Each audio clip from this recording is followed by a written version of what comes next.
রাব্বুল আলামিন এই জিহাদের ময়দানে যখন মানুষ আসে, আল্লাহ তাদের উপরে মদদ দান করেন।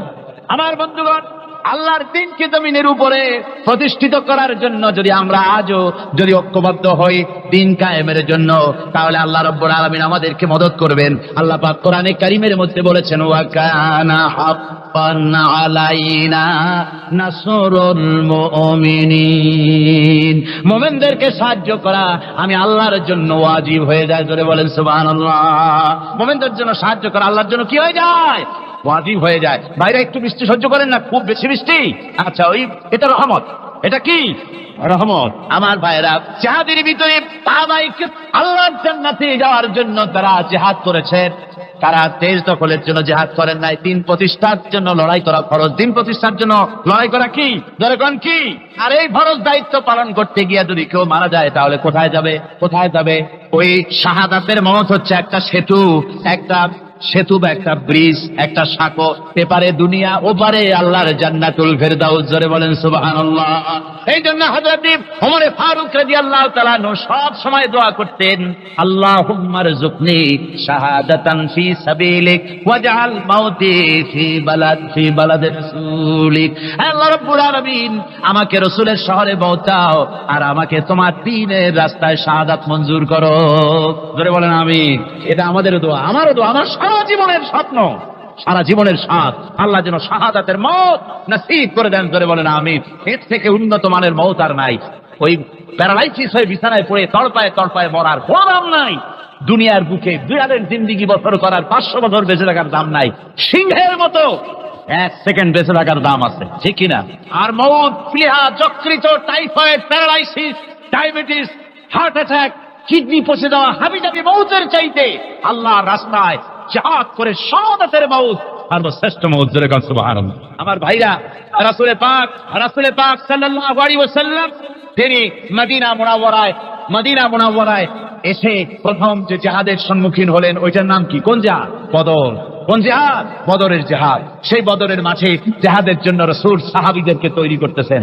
তো আপনারা চিন্তা করেন বিষয়টা, জিহাদ করতে হবে। এই বদরে সাহাবীরা জিহাদ করবে কাদের বিরুদ্ধে? নিজের বাপের বিরুদ্ধে। রাসূল পাক খুব চিন্তিত হলেন যে সাহাবীদেরকে কিভাবে উদ্বুদ্ধ করা যায়। হুজুর জিহাদের কথাই বলতেছেন যে এখন বদরে আমাদের টিকে থাকার প্রশ্ন, এইটা মুসলমানদের টিকে থাকার প্রশ্ন, বদরের যুদ্ধ, বদরের এই জিহাদটা। হুজুর যখন এগুলি বলতেছেন, হযরত মিকদাদ রাদিয়াল্লাহু তাআলা আনহু রাসূলের একজন জলিলুল কদর সাহাবী, তিনি দাঁড়িয়ে বলছেন, হে আল্লাহর রাসূল, কেন আপনি চিন্তা করছেন? ইমজি বিনা ইয়া রাসূলুল্লাহ হাইসুমা তাশা। হে আল্লাহর রাসূল, আপনি আমাদেরকে নিয়ে চলুন যেদিকে আপনার খুশি। হাইসুমা আমারাকাল্লাহ, যেদিকে আল্লাহ আপনাকে নির্দেশ করেন সেদিকে আমাদের নিয়ে আপনি সেদিকেই চলুন। ইন্না লা নাকুলু লাকা কামা ক্বালা বনু ইসরাঈল লিমূসা আলাইহিস সালাম, ইযহাব আনতা ওয়া রাব্বুকা ফাকাতিলা ইন্না হাহুনা কায়িদুন। বুখারী শরীফের হাদিস। হযরত মিকদাদ রাদিয়াল্লাহু তাআলা আনহু বলছেন, হে আল্লাহর রাসূল, আপনি আমাদের নিয়ে চলুন, আল্লাহ যেদিকে আপনাকে আমাদের নিয়ে যেতে বলেন সেই দিকে নিয়ে যান। আমরা মুসা আলাইহিস সালামের উম্মতের মতো বলবো না যে হে মুসা, আপনি আর আপনার আল্লাহ দুজন গিয়া যুদ্ধ করেন, আমরা এখানে বসে থাকি, এমন কথা আমরা বলবো না। বাল ইযহাব আনতা ওয়া রাব্বুকা ফাকাতিলা ইন্না মাআকুমা মুকাতিলুন।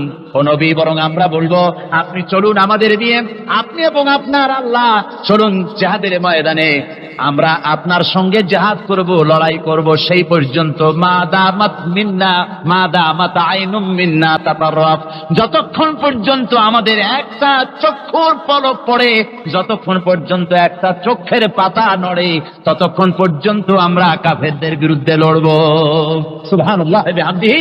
যতক্ষণ চোখের পাতা নড়ে ততক্ষণ পর্যন্ত লড়ব, নিয়ে চলুন আমাদেরকে। হুজুর খুব খুশি হলেন। আরে রাসূল পাক সাল্লাল্লাহু আলাইহি ওয়াসাল্লাম দারুণ ভাবে খুশি হয়ে গেলেন। হুজুর বললেন, ও সাহাবীরা, তোমাদের মানসিক অবস্থা যখন এই, কুমু বিনা ইলা জান্নাতিন, চলো আমার সাথে বেহেশতের দিকে। সুবহানাল্লাহ, সবাই বলেন সুবহানাল্লাহ। কুমু বিনা ইলা জান্নাতিন আরদুহা কারদিস সামাওয়াতি ওয়াল আরদ, সেই বেহেশতের দিকে চলো যে বেহেশতের বিশালতা, প্রশস্ততা এই পৃথিবী এবং আকাশের চাইতে অনেক বড়, সেই বেহেশতের দিকে চলো। ফাকামা উমাইর বিন হামাম ওয়া কানা ইয়াকুলুত তামার, হযরত ওমর বিন হামাম এক যুবক, তিনি দাঁড়িয়ে গেলেন। আমার মুসলমান ভাইরা, যুবকদের অবদান কিন্তু ইসলামে সব চাইতে বেশি। জোরে বল সুবহানাল্লাহ। কাদের অবদান বেশি? সর্বপ্রথম ইসলাম কবুল করেছে কারা? যুবকরা। হযরত আবু বকর, হযরত ওমর রাদিয়াল্লাহু তাআলা আনহু, তাদের বয়স যুবক বয়স ছিল। যুবক বয়সে তারা ইসলাম কবুল করেছেন। হযরত আলী যুবক ছিলেন, এই জন্য যুবকদের ইবাদতের সব বেশি। রাসূল পাক বলেছেন, কিয়ামতের ময়দানে যেদিন কোন ছায়া থাকবে না, আরশে আজিমের নিচে সব শ্রেণীর লোকেরা ছায়া পাবে। তার মধ্যে এক শ্রেণী হচ্ছে ওয়াশাবুন নাশাফি ইবাদাতিল্লাহ। ওই যুবকেরা যারা নাকি রাত গুজরান করে, রাত কাটায় আল্লাহর ইবাদতে, রাত জাগে আল্লাহর ইবাদত করে। জোরে বল সুবহানাল্লাহ। বুড়োদের একবার আল্লাহ বলা আর এক যুবকের একবার আল্লাহ বলা, বৃদ্ধের সারা সপ্তাহ তাহাজ্জুদ পড়া আর যুবকের এক রাতের তাহাজ্জুদ পড়া মনে হয় তার থেকেও বেশি। সুবহানাল্লাহ। তাই বলে বৃদ্ধ যারা, তারা কিন্তু হতাশ হবেন না। ওই যৌবনকাল আপনিও বেরিয়ে এসছেন, ঠিক না? সুতরাং যুবকদের অবদান বেশি। হযরত ওমর বিন হামাম রাদিয়াল্লাহু তাআলা আনহু, তিনি দাঁড়িয়ে গেলেন। তার হাতে ছিল ওয়া কানা ইয়াকুলুত তামার, তিনি খরমা খাচ্ছিলেন, হাতে ছিল কয়েকটা খরমা। তিনি খরমাগুলি হাতে নিয়ে দাঁড়িয়ে বলছেন ফাকালা বাখবাখ, তিনি বলছেন বাখবাখ শব্দ, এটা হচ্ছে লুগাল মুহাল্লিয়া, অর্থাৎ আঞ্চলিক শব্দ। এর অর্থ হচ্ছে মা আযমাহু ওয়া মা আহসানাহু। কি আশ্চর্য, কি সুন্দর, কি বিরাট, কি সুন্দর কথা আপনি বললেন হে রাসূল। জান্নাতুন আরদুহা কাআরদিস সামাওয়াতি ওয়াল আরদ, এমন বেহেশত পাওয়া যাবে জিহাদ করলে যে বেহেশতের বিশালতা প্রশস্ততা এই বিশাল আকাশের চাইতে, জমিনের চাইতে বেশি। ওয়াল্লাহি লাউ কুনতু হাইয়ান হাত্তা আকুলাহুন্না, আমি যদি, ওয়াল্লাহি আল্লাহর কসম, আমি যদি এই খরমাগুলো যদি খাইতে থাকি, ইন্নাহা লা হায়াতুন তাবিলা, তাহলে তো এটা অনেক লম্বা হায়াত লাগবে। এই খরমাগুলি খাইতে অনেক সময় লাগবে, বেহেশতে যাইতে দেরি হয়ে যাবে। সুতরাং এই খরমা তো আর খাওয়া যাবে না। ফারানাবিহিন না, হাতের খরমাগুলি সব ফেলে দিয়ে জিহাদের ময়দানে লাফায় পড়লেন। অনেকগুলি কাফেরকে জাহান্নামের ঘাটে উতরায় দিয়া হযরত ওমর নিজেও শাহাদাত বরণ করলেন। জিহাদের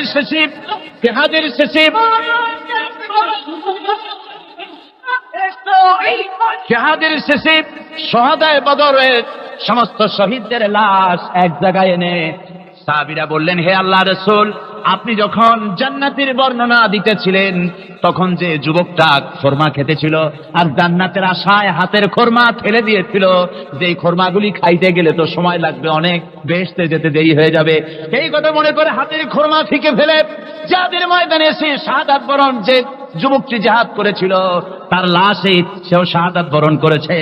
রাসূল পাক হযরত ওমরের চেহারার দিকে লক্ষ্য করে তার দিকে অঙ্গুলি সংকেত করে হুজুর বলছেন, ইন্নাকা মিন আহলিহা।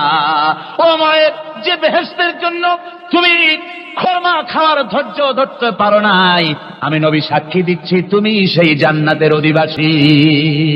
আমার ভাইরা, ওই জান্নাতে যাওয়ার জন্য, আল্লাহর দ্বীনকে প্রতিষ্ঠার জন্য আমাদেরকে ঐক্যবদ্ধ হতে হবে।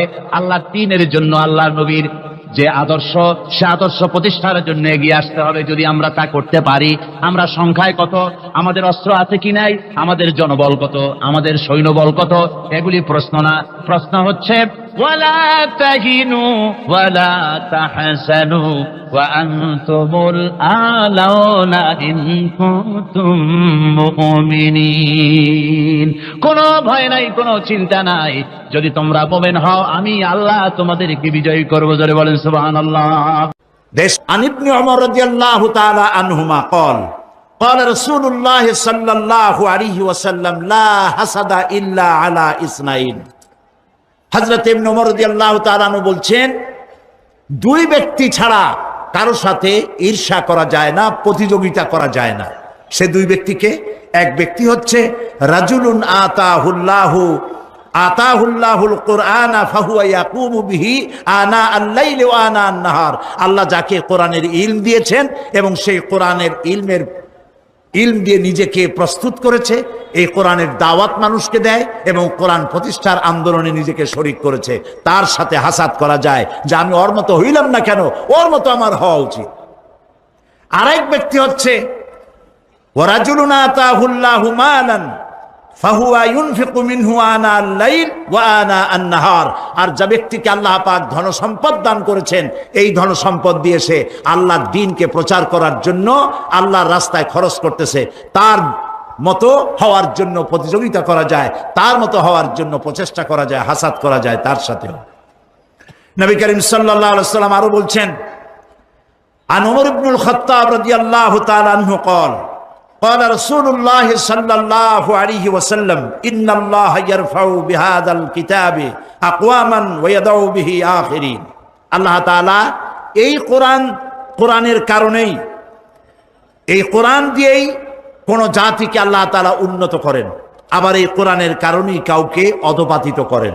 এই পৃথিবীতে যারা মুসলমানেরা যখন পৃথিবীতে সুনাম অর্জন করেছিল, পৃথিবীতে যখন তারা মাথা উঁচু করে দাঁড়িয়েছিল, সেটা কোরআনের বরকতেই। আর যখন কোরআন থেকে তারা দূরে সরেছে, তখনই তাদের উপরে এসেছে আল্লাহর গজব। নবুয়ত আর কিতাব দুটি জিনিসের ভিতরে একটা সম্পর্ক আছে। নবুয়ত এবং কিতাব দুটোই আল্লাহর পক্ষ থেকে আসছে। নবুয়ত আসছে কার কাছ থেকে? আর কিতাব আসছে আল্লাহর কাছ থেকে। নবুয়ত এর দাবি কেউ নিজের থেকে করতে পারে না, এ কথা আমি বহুবার আপনাদের সামনে আলোচনা করেছি। নবী দাবির ভিত্তিতে হয় না, নবী আল্লাহ বানান। ইলেকশন করে, নির্বাচন করে এমপি বানানো যায়, মন্ত্রী বানানো যায়, প্রেসিডেন্ট বানানো যায়, চেয়ারম্যান বানানো যায়, মেম্বার বানানো যায়, কিন্তু ইলেকশন করে নবী বানানো যায় না। নবী ইলেকশনে হয় না, নবী হয় কিসে? সিলেকশন। নবী কিসে হয়? সিলেকশনে। সিলেকশনটা করেন কে? আল্লাহ রাব্বুল আলামিন। সুতরাং নবী আল্লাহর কাছ থেকে আসে, আর কিতাবও আল্লাহর কাছ থেকে আসে। নবী যদি কিতাব ছাড়া আসতেন, খুব ভালো করে বোঝেন, নবী যদি কিতাব ছাড়া আসতেন আর কিতাব যদি নবী ছাড়া আসতো, তাহলে মানুষের ধর্ম পালন, জীবনের কর্তব্যবোধ, জীবন পরিচালনা এবং ধর্মকে অনুধাবন করা দারুণভাবে সুকঠিন হয়ে পড়ত। কোরআনের নমুনাই হচ্ছে, কিতাবের নমুনা হচ্ছেন আম্বিয়ারা।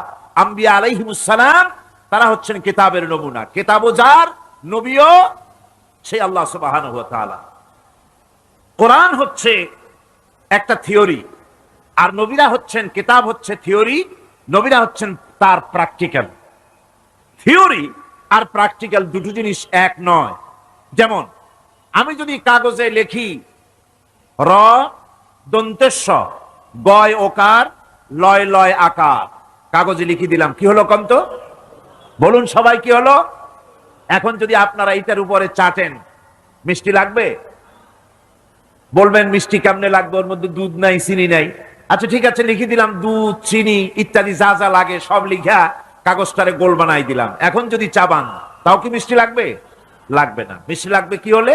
দুধ কিনতে হবে, ছানা বানাতে হবে, চিনির শিরা তৈরি করতে হবে, তারপরে রসগোল্লা বানাতে হবে, এরপরে আপনি ফ্রিজে রাখবেন, চামচ দিয়ে কাটবেন, মজা করে খাবেন, তখন আপনার ভালো লাগবে, ঠিক কিনা?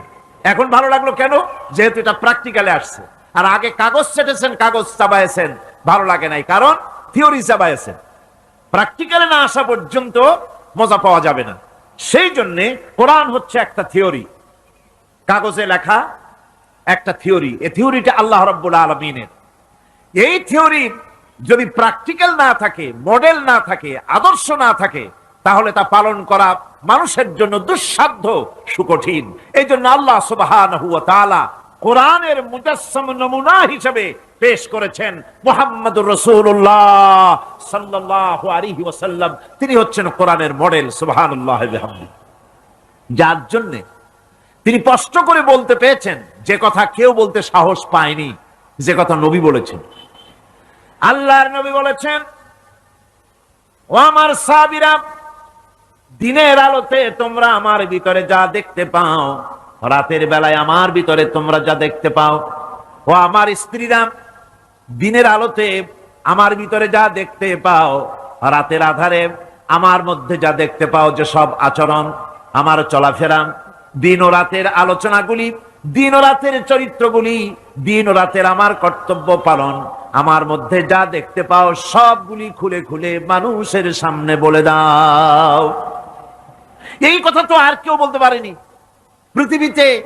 নবীরা ছাড়া এত বড় কথা পৃথিবীর আর কেউ বলতে সাহস পাবে না। কথা ঠিক কিনা গণ? জোরে বলেন, পারবে বলতে?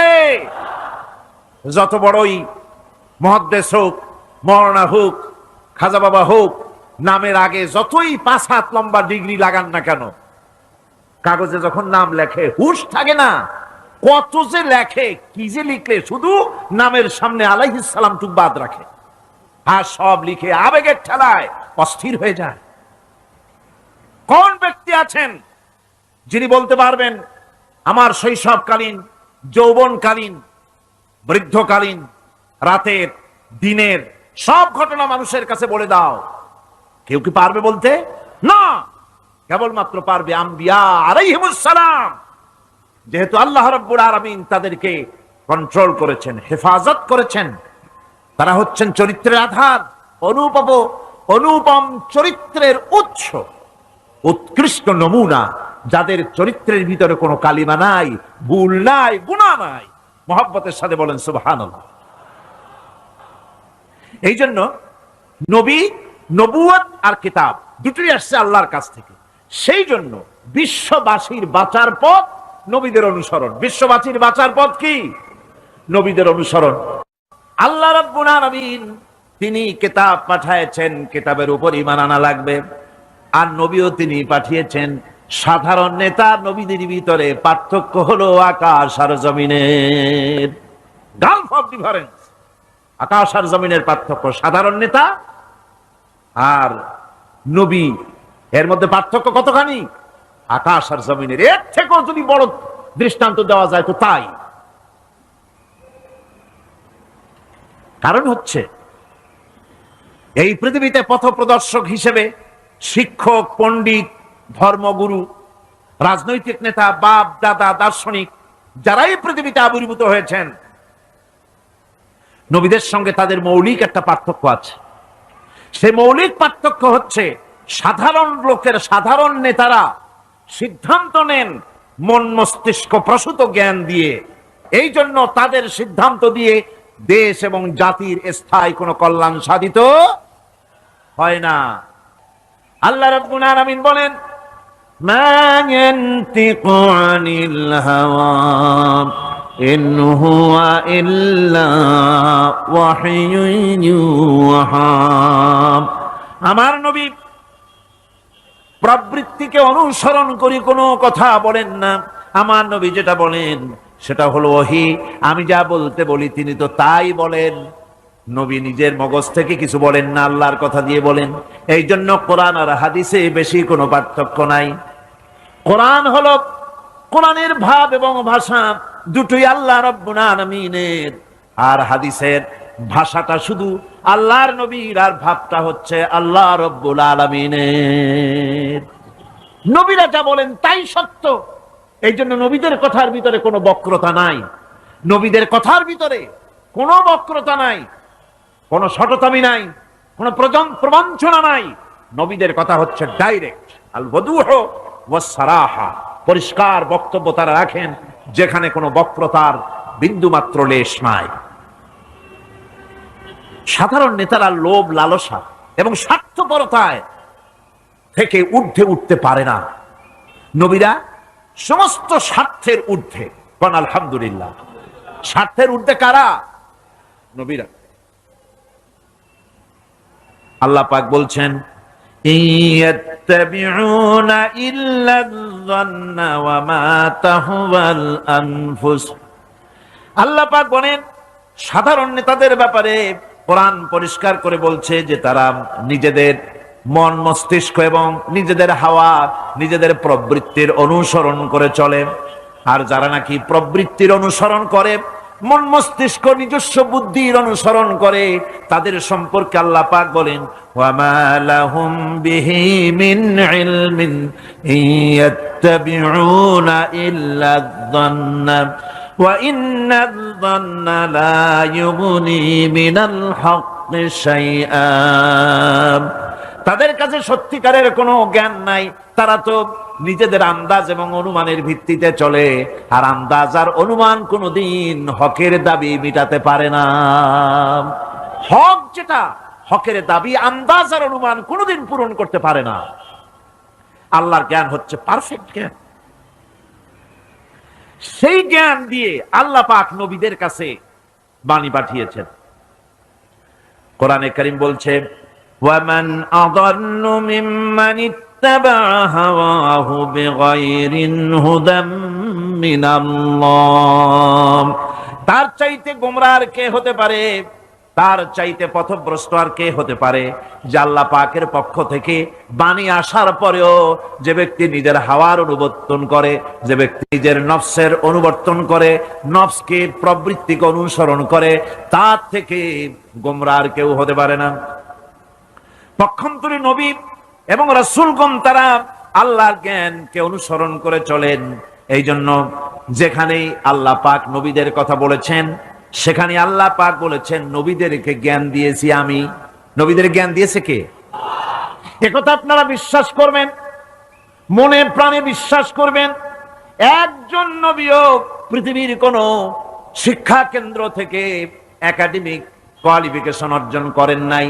কোন নবী title pass, MA pass, BA pass এই ধরনের প্রাতিষ্ঠানিক কোন সনদ তাদের কাছে নাই, অথচ তারা যা বলেছেন তা বিশ্বের সর্বশ্রেষ্ঠ কথা। কিনা জোরে গণ?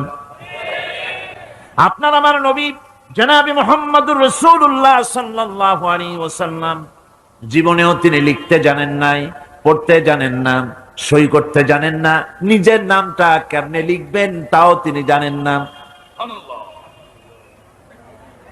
হুদায়বিয়ার দিনে, হুদায়বিয়ার সন্ধির দিনে সন্ধিপত্র লেখা হলো, হুজুরের নাম লেখা হলো মিম মুহাম্মাদুর রাসূলুল্লাহ। তার পক্ষ থেকে কুরাইশদের মধ্যে চুক্তিপত্র লেখা হচ্ছে। কুরাইশরা বলল মুহাম্মদ সাল্লাল্লাহু আলাইহি ওয়াসাল্লামের নামের সামনে যদি রাসূলুল্লাহ লেখো তাহলে তো চুক্তির কোনো দরকার নাই, আমরা তো তাকে রাসূল মানি না, নাউযুবিল্লাহ। মুহাম্মদ বিন আব্দুল্লাহ যদি লেখো তাহলেই আমরা এই চুক্তি মানব। রাসূল করিম সাল্লাল্লাহু আলাইহি ওয়াসাল্লাম হযরত আলীকে ডাকলেন, আলী গো, চুক্তিপত্রে যেখানে আমার নাম মুহাম্মদুর রাসূলুল্লাহ লেখা আছে, আমার নামের সামনে থেকে রাসূলুল্লাহ নামটা বাদ দিয়ে দাও, মুহাম্মদ বিন আব্দুল্লাহ লেখো। হযরত আলী বলছেন, ইয়া রাসূলুল্লাহ, সারা জীবন আপনার গোলামি করেছি, যা বলেছেন তাই শুনেছি, জীবনটাও আপনার জন্য দেওয়ার জন্য প্রস্তুত আছি, ভবিষ্যতেও যত কথা বলবেন সব মাথা পেতে মেনে নেব, কিন্তু আজকের এই হুকুম আমার পক্ষে মানা সম্ভব হবে না। আমি আলীর পক্ষে কিছুতেই সম্ভব নয় যে আল্লাহর নবীর নামের সামনে থেকে মুহাম্মদুর রাসূলুল্লাহ আমি কেটে দেব, রাসূলুল্লাহ শব্দ আমি কাটতে পারবো না, এটা আমার পক্ষে সম্ভব নয়। নবীজি বললেন, আলী, কোন জায়গায় রাসূলুল্লাহ লেখা আমারে দেখো, আমি কেটে দিই। আমার বন্ধুগণ, নাম লিখতে জানেন না, সই করতে পারেন না, পড়তে জানেন না, তিনি বলতেছেন ইন্নামা বুইস্তু মুআল্লিমান, আমি পৃথিবীতে প্রেরিত হয়েছি শুধুমাত্র শিক্ষক হিসেবে দুনিয়ায় এসেছি। সুবহানাল্লাহ। দুনিয়ার কোন শিক্ষা প্রতিষ্ঠানে আল্লাহ রাব্বুল আলামিন তার হাবিবকে পড়ান নাই, যেহেতু তিনি তো বিশ্ব নবী। আমার নবী কি নবী? জোরে কর না, কি নবী? আপনার আমার নবী বিশ্ব নবী। বিশ্ব নবী সাধারণ মানুষের কাছে কি পড়বে? যে পড়াবে তার মগজ তো ছোট, তার জ্ঞান তো সীমিত। সীমিত জ্ঞান দিয়া বিশ্ব নেতারে কি শিখাবে, বিশ্ব নবীরে কি শিখাবে? এই জন্য আল্লাহ রাব্বুল আলামিন বিশ্ব নবীর শিক্ষক আল্লাহ পাক নিজে হয়ে গেলেন। কোরআনে কারীম বলছে, যখনই নবীদের জ্ঞানের কথা এসেছে তখনই আল্লাহ পাক বলেছেন আমি জ্ঞান দিয়েছি। লক্ষ্য করুন, হযরত ইব্রাহিম আলাইহিস সালাম তার পিতাকে ডেকে বলছেন, ইয়া আবাতি ইন্নী ক্বাদ জাআনি মিনাল ইলমি মা লাম ইয়াতিকা ফাত্তাবি'নি আহদিকা সিরাতান সাবিয়্যা। হে পিতা, বিশ্বাস করো, আমার কাছে এমন এক জ্ঞান এসেছে যা তোমার কাছে নাই, যা তোমার কাছে আসে না। তুমি আমার অনুসরণ করো, আমি তোমার সোজা পথ দেখাই দেবো। সুবহানাল্লাহ। তুমি আমাকে অনুসরণ করো, যেহেতু আমার কাছে যে জ্ঞান আসছে ওই জ্ঞান তোমার কাছে নাই। ইব্রাহিম আলাইহিস সালামের কাছে কার জ্ঞান আসছে? আল্লাহ রাব্বুল আলামিনের জ্ঞান। লূত আলাইহিস সালাম কি নবুয়ত প্রদান করে আল্লাহ রাব্বুল আলামিন বলছেন, ওয়ালুতান আতাইনাহু হুকমান ওয়া ইলমা। আমি লূতকে আমার পক্ষ থেকে জ্ঞান দান করেছি, হিকমত দিয়েছি, বিজ্ঞান শিক্ষা দিয়েছি, আমি তাকে ইলম দান করেছি। সুবহানাল্লাহ, আমি তাকে ইলম দিয়েছি। মুসা আলাইহিস সালাম সম্পর্কে আল্লাহ পাক বলেন, ওয়ালাম্মা বালাগা আশুদ্দাহু ওয়াস্তাওয়া আতাইনাহু হুকমান ওয়া ইলমা। মুসা আলাইহিস সালাম যখন বয়স সন্ধিক্ষণে পৌঁছে গেলেন, যখন তিনি পূর্ণ বয়স প্রাপ্ত হলেন এবং তিনি যখন নিজেকে সম্পূর্ণ লালন পালন করার কাজ যখন তার সম্পূর্ণ হয়ে গেল, আমি তখন আমার পক্ষ থেকে তাকে ইলম দান করেছি, জ্ঞান দান করেছি, হিকমত দিয়েছি, জ্ঞান দিয়েছি। রাসূল করিম সাল্লাল্লাহু আলাইহি ওয়াসাল্লাম সম্পর্কে আল্লাহ পাক বলছেন, ওয়ালা ইন ইত্তাবা'তা আহওয়াআহুম বা'দাল্লাযী জাআকা মিনাল ইলম মা লাকা মিনাল্লাহি মিন ওয়ালিয়্যিন ওয়ালা নাসীর। তুমি যদি জ্ঞান লাভের পরও তাদের প্রবৃত্তির অনুসরণ করো, তাহলে আল্লাহর কাছ থেকে তোমাকে রক্ষাকারী কেউ থাকবে না, কোনো সাহায্যকারী তুমি পাবে না। আমি যে জ্ঞান তোমাকে দিয়েছি এটারই অনুসরণ করো, এর মধ্যেই মুক্তি, বিশ্ববাসীর মুক্তি এই জ্ঞানের অনুসরণের ভেতরে। প্রত্যেক জাতির জন্য আল্লাহ রাব্বুল আলামিন নিজের পক্ষ থেকে রাসূল পাঠিয়েছেন। আল্লাহ পাক বলেছেন, ওয়ালিকুল্লি উম্মাতির রাসূল, প্রত্যেক জাতির জন্য আমি রাসূল প্রেরণ করেছি। এমন কোন জাতি নাই যার কাছে নবী রাসূল পাঠানো হয় নাই। ওয়া ইম মিন উম্মাতিন ইল্লা খালা ফিহা নাযীর, সমস্ত নবীদের কাছে, সমস্ত উম্মতের কাছে, জাতির কাছে আমার পক্ষ থেকে আমি নবী পাঠাইছি। কল সুবহানাল্লাহ। কেউ যেন বলতে পারে না যে আমরা আল্লাহর পক্ষ থেকে কোনো দাওয়াত পাই নাই, আল্লাহর পক্ষ থেকে সত্যকে চেনার কোনো রাস্তা পাই নাই। এই জন্য প্রত্যেক নবীদের, প্রত্যেক উম্মতের জন্য, জাতির জন্য আল্লাহ সুবহানাহু ওয়া তাআলা তিনি নবী পাঠিয়েছেন নিজের পক্ষ থেকে, হেদায়েত পাঠিয়েছেন নিজের পক্ষ থেকে। এই নবীদেরকে পাঠাবার উদ্দেশ্য কি ছিল? কোরআনে কারিমে আল্লাহ পাক বলেন, আমাদের নবীকে আল্লাহ পাক ডেকে বলছেন, আলিফ লাম রা কিতাবুন আনজালনাহু ইলাইকা লিতুখরিজান নাসা মিনাজ যুলুমাতি ইলান নূর। আলিফ লাম রা কিতাবুন আনজালনাহু ইলাইকা লিতুখরিজান নাসা মিনাজ যুলুমাতি ইলান নূর। এই কিতাব আমি আপনার উপর অবতীর্ণ করেছি। এ হচ্ছে একখানা কিতাব, এই কিতাবখানা আমি আপনার প্রতি অবতীর্ণ করেছি। এই জন্য করেছি কিতাব অবতীর্ণ, যাতে করে মানব মণ্ডলীকে পঞ্জীভূত অন্ধকারের ভিতর থেকে বের করে আলোর দিকে নিয়ে আসতে পারেন। এ বিশ্ব হচ্ছে অন্ধকারে ভরা। পৃথিবীতে মানব রচিত যত মতবাদ আছে সব হচ্ছে অন্ধকার। সবগুলি কি? অন্ধকার। এই অন্ধকারের ভিতর থেকে আলোর দিকে নিয়ে আসবেন। আলো হচ্ছে কি? ইসলাম। আলো হচ্ছে কোরআন। কোরআনের দিকে নিয়ে আসবে, ইসলামের দিকে নিয়ে আসবে। সেই জন্য আমি আপনার প্রতি এই কোরআন অবতীর্ণ করেছি। আমার ভাইয়েরা, সকল আসমানি কিতাবের উপরে আমাদের ঈমান আনা লাগবে। শুধুমাত্র কোরআন শরীফের উপরে নয়, সকল কিতাবের উপর ঈমান আনতে হবে। কোরআনকে যেমন মানি, মুহাম্মদ সাল্লাল্লাহু আলাইহি ওয়াসাল্লামকে যেমন মানি, সব নবীদের উপরে ওই রকম ঈমান আনতে হবে। কোরআন যেমন মানি ওই রকম করে সমস্ত কিতাবের উপরে ঈমান আনতে হবে। এটার শর্তই দেওয়া হয়েছে, মুমিন হচ্ছে তারা, ওয়াল্লাযীনা ইউমিনুনা বিমা উনজিলা ইলাইকা ওয়া মা উনজিলা মিন ক্বাবলিক।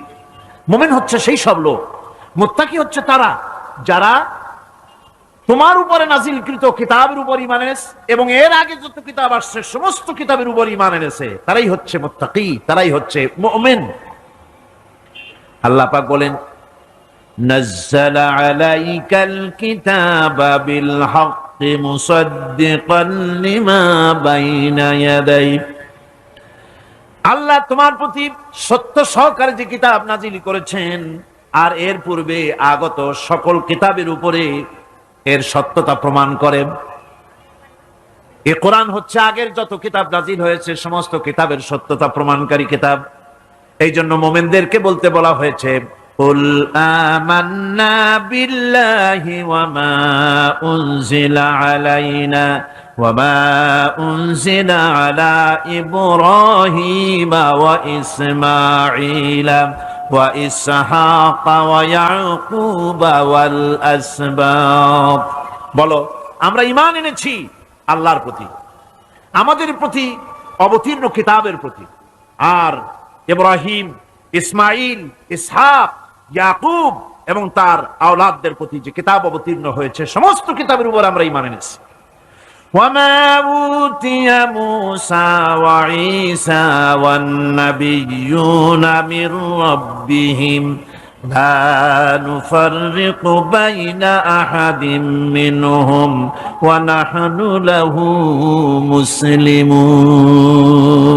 আর মুসা, ঈসা, অন্যান্য নবীদের উপরে যত কিতাব অবতীর্ণ হয়েছে সমস্ত কিতাবের উপরে আমরা ঈমান আনতেছি, আর আমরা হচ্ছি আল্লাহ পাকের আজ্ঞাবহ, আমরা হচ্ছি আল্লাহ পাকের বান্দার মধ্যে আমরা শামিল।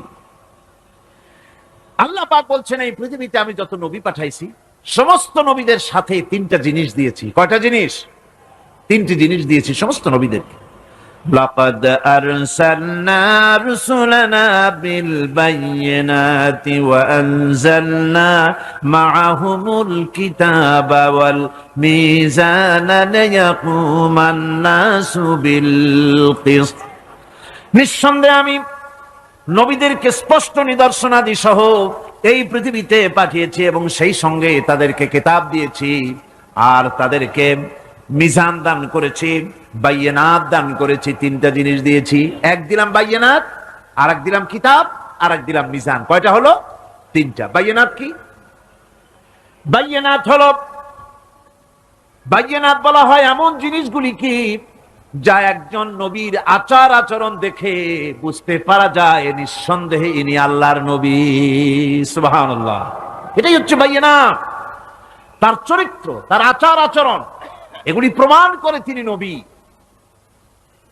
আমার বন্ধুগণ, হযরতে খাদিজা রাদিয়াল্লাহু তাআলা আনহা যখন ইসলামের দাওয়াত পেয়েছিলেন, আল্লাহর নবীর পক্ষ থেকে যখন দাওয়াত পেলেন, নবুয়তের তাওহীদের যখন দাওয়াত পেয়েছিলেন, একজন স্ত্রী হিসেবে তার স্বামীর প্রতি এত শ্রদ্ধা, স্বামীর প্রতি এত ভক্তি শ্রদ্ধা, অনাবিল ভক্তি শ্রদ্ধা, যার কারণে হযরতে খাদিজা একটা মুহূর্তের জন্য, এক সেকেন্ডের জন্য দেরি করেন নাই, কোনো প্রশ্ন তোলেন নাই যে আপনি নবী হইলেন কেমনে, অথবা আপনার মধ্যে তো এই জিনিস দেখছি, আপনি নবী হইলেন কেমনে, এমন কোনো কথা বলেন নাই।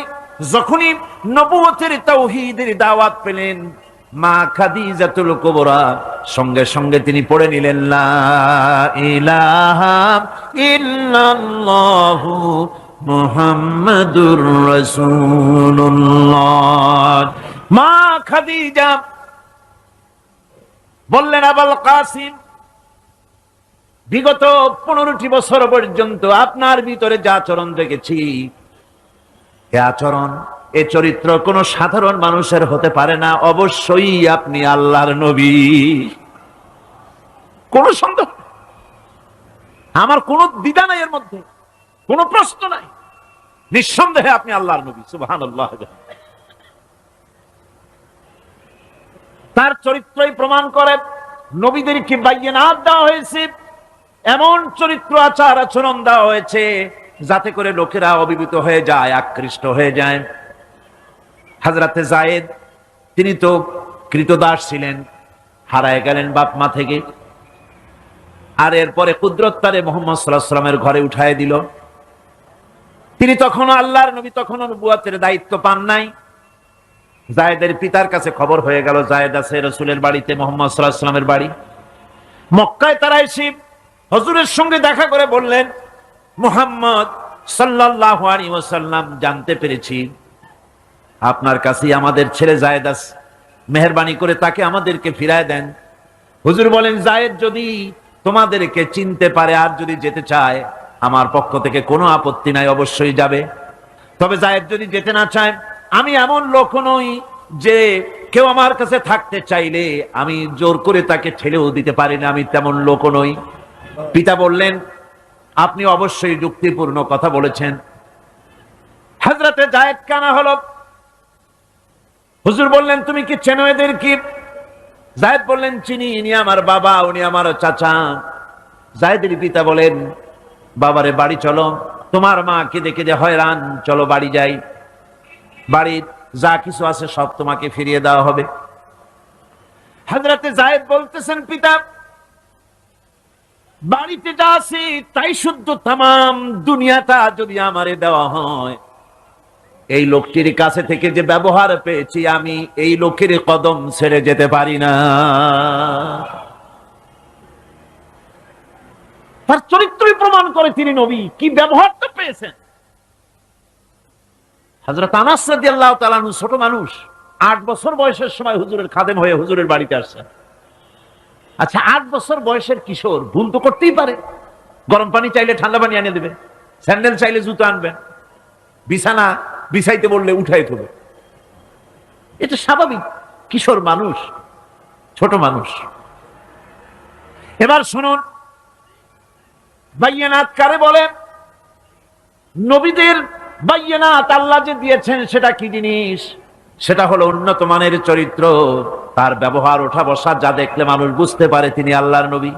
হযরতে আনাসের মুখে শুনুন, হযরতে আনাস রাদিয়াল্লাহু তাআলা আনহু বলেন, একাধিক ক্রমে টানা 10টি বছর রাসূলের খেদমতের ভিতরে নিয়োজিত ছিলাম। 10টি বছরের ভিতরে একটা দিনের জন্য নবীজি আমাকে ধমক দিয়ে কথা বলেন নাই। এটা ধমক দিলেন না আমারে, এটা করছো কেন, এটা করো নাই কেন? সুবহানাল্লাহি বিহামদিহি। গোটা পৃথিবীর সমস্ত মুমিন মুসলমানদের, পুরুষ আর নারীদের জীবন, কলিজা, রক্ত রাসূলের কদম মোবারক উৎসর্গ হয়ে যায়। কারে বলে নবী রাসূল? কি চরিত্র! বাইয়ানাত। আল্লাহ রাব্বুল আলামিন বলেন, নবীদেরকে বাইয়ানাত দিয়েছি, আর আমি তাদের সাথে কিতাব দিয়ে দিয়েছি। কিতাবও এমন কিতাব যেই কিতাবের কোনো তুলনা নাই। কোরআনে কারীম নাজিল করে দিলেন আল্লাহ রাব্বুল আলামিন, এমন কিতাব দিয়ে দিলেন, কোরআন শুনে মানুষ পাগল হয়ে যেতেছে। রাসূলের উপরে কিতাব নাজিল হলো, হুজুর তেলাওয়াত করতেছেন কাবা ঘরের পাশে বসে। হজের মৌসুম এসেছে, আবু জাহাল ঘরে ঘরে গিয়া বলতেছে, আমার দেশে একটা পাগল হয়েছে, নাউজুবিল্লাহ, তারে জেনে ধরেছে, খবরদার তার কাছে যাবা না, কি বলে তাও শুনবা না। ওই যে লোকটা দেখা যায়, এখন পাগল দেখার একটা উৎসাহ লোকেদের মধ্যে সব কালে আছে। লোকদের চিন্তা হলো, কি বলে তা না হয় নাই শুনলাম, কিন্তু লোকটা কেমন, পাগলটা কেমন, একটু দেখে আস। তারা চলে গেল দেখার জন্য। কানে আঙ্গুল দিয়া গেছে, কেউ বা কানের মধ্যে তুলা দিয়া গেছে। আল্লাহর হাবিবের কাছে গিয়া নবীজির চেহারা মোবারকের দিকে তাকাইয়া তারা দেখতেছে, দেখে দেখে চোখ আর ফেরে না। আহারে, এত সুন্দর কি মানুষ হয় নাকি? পাগল হয়ে গেছে। এত সুন্দর মানুষ, তা কি কখনো পাগল হইতে পারে? আমরা তো পাগল দেখেছি, পাগলের জামা কাপড়ের খোঁজ থাকে না, মাথার চুল একদিকে, মোছ আর একদিকে, দাড়ি আর একদিকে, জামার বোতামের ঠিক নাই, দাঁতে ময়লা, জামায় কাপড়ে ময়লা। এ কেমনে পাগল হবে? এত সুন্দর মানুষ, এত বিন্যস্ত মানুষ, পাগল হবে না নিশ্চয়ই। কান দিয়ে আঙ্গুল সরাইস, কেউ বা তুলা বার করেছে। অমনি নবীজির তেলাওয়াত করা কোরআনে কারীম তাদের কানের ভিতর থেকে ঢুকে কলিজা স্পর্শ করলো। নিজেদের অজান্তে চোখ দিয়া পানি পড়া শুরু হয়ে গেল। বিদেশ থেকে আগত লোকগুলি চোখ থেকে পানি পড়তেছে আর মুখ থেকে বেরিয়ে গেল, আশহাদু আল্লা ইলাহা ইল্লাল্লাহু ওয়াহদাহু লা শারীকা লাহু ওয়া আশহাদু আন্না মুহাম্মাদান আবদুহু ওয়া রাসূলুহু।